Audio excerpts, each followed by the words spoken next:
Again and again guys, habang pauwi ako, may nadaanan akong ukay-ukay dito at naka-new arrival sila. So tara, pasukin natin kung anong mabibili ko dito. Actually, wala naman akong specific talaga na bibilhin. Pero let's see. So since naka-new arrival, medyo pricey pa rin talaga sila. And una kong nakita guys, itong Hollister na to na plain white na long sleeve. So maganda to guys kung may mga interview kayo at sa mga nag-a-apply dyan. And then ito ding plain na brown na to na H&M.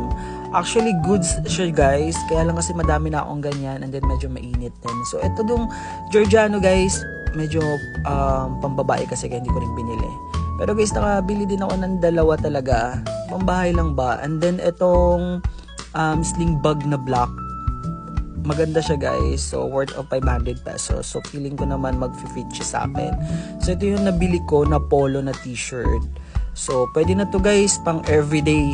And then pumuntang palengke, punta ka ng labas, or itong Nautica din, maganda din siya. And then, as you can see, itong polo na to guys, actually sa mga mabilisang outfit, or like since summer ngayon, t-shirt and ano lang, short. So partneran mo na lang ng shoes na plain white. So goods na.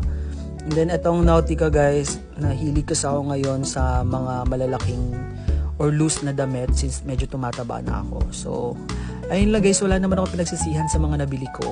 And comment kayo guys kung saan pa magandang ukay-ukay na puntahan.